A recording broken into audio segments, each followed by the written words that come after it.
গোলকিপারের ব্যর্থতায় স্বপ্ন আর ভাঙবে না টাইগার ভক্তদের। 6 ফুট 4 ইঞ্চি উচ্চতার দানবীয় এক বাজ পাখি আসতে চলেছে বাংলাদেশ দলে, যাকে তুলনা করা যায় আর্জেন্টাইন গোলরক্ষক সার্জিও রোমেরোর সঙ্গে। উচ্চতা কিংবা গোলকিপিং স্টাইল দুইই যেন একেবারে আর্জেন্টাইন গোলরক্ষকের প্রতিচ্ছবি।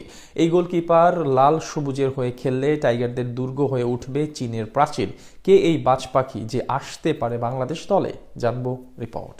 এশিয়ান কাপে বাংলাদেশ যে কয়টি ম্যাচ হেরেছে তার মাঝে দুটি হারের বড় একটা দায় ছিল মিতুল মারমার। নেপালের বিপক্ষে ফ্রেন্ডলি ম্যাচে তো একেবারে যা ইচ্ছে তাই অবস্থা ছিল মিতুলের। সাদ সোহেলের সঙ্গে মিতুল মারমার জন্যই নিশ্চিত জয় হাতছাড়া হয়েছে টাইগারদের। কিন্তু বর্তমানে জাতীয় দলের 1 নম্বর গোলকিপার মিতুলের রিপ্লেস তো এই মুহূর্তে কাবরেরার হাতেও নেই। অভিজ্ঞ জিকো ম্যাচের পর ম্যাচ ক্লাবে বেঞ্চে বসে সময় কাটান। তরুণ তুর্কি শ্রাবণ বাংলাদেশের ভবিষ্যৎ হলেও বড় ম্যাচগুলোতে তাকে নিয়ে বাজি ধরার সাহস খুব একটা পান না কাবরেরা। প্রকৃত অর্থে লিগে শ্রাবণ মিথুলরা ভালো খেললেও বিগ ম্যাচে চাপ নেবার মতো অবস্থাতে থাকে না তারা। তাই হামজা সমিত কিংবা ট্রেভর ইসলামের মতো তারকাদের আগামীতে পাওয়া গেলেও গোলবার নিয়ে শুভঙ্করের ফাঁকিত থেকেই যাচ্ছে টাইগারদের।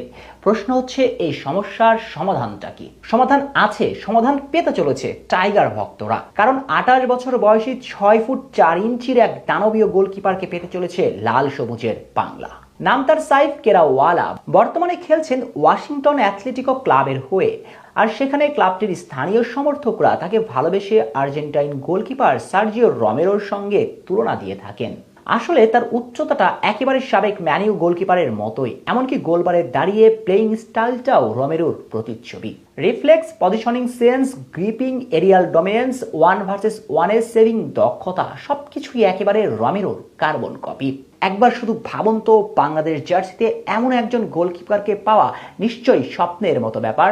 এই স্বপ্নই যে এবার সত্য হতে পারে। মূলত দীর্ঘদিন ধরে টাইগার ভক্তদের আলোচনায় ছিলেন বাংলাদেশি বংশোদ্ভূত সাইফ কেরাওয়ালা। বাংলাদেশি ভক্তদের ভালোবাসায় বারবার তাকে উচ্ছ্বসিত করেছে এবং গুঞ্জন যা আছে, যা শোনা যায়, বাংলাদেশের হয়ে খেলার জন্য তিনি নিজ থেকে যোগাযোগ করেছে বাংলাদেশ ফুটবল ফেডারেশন বাফুফের সঙ্গে। যদিও বাফুফের তরফ থেকে এখনো কিছু জানানো হয়নি, তবে তাকে খেলাতে চাইলে বেশ কিছু জটিলতার মাঝে দিয়েই যেতে হবে। তাই শেষ পর্যন্ত সাইফ কেরাওয়ালাকে বাংলাদেশে খেলানো হবে কিনা তা বলা কঠিন। তবে যে গুঞ্জন বাতাসে ভেসে বেড়াচ্ছে তা যদি সত্য হয়, তিনি বাংলাদেশের হয়ে খেলার জন্য আগ্রহ প্রকাশ করেছেন, তাহলে নিশ্চয়ই বাফুফে তাকে খেলানোর পথেই হাঁটবেন। এমন এক রত্নকে তো আর হেলায় হারাতে চাইবে না কেউই।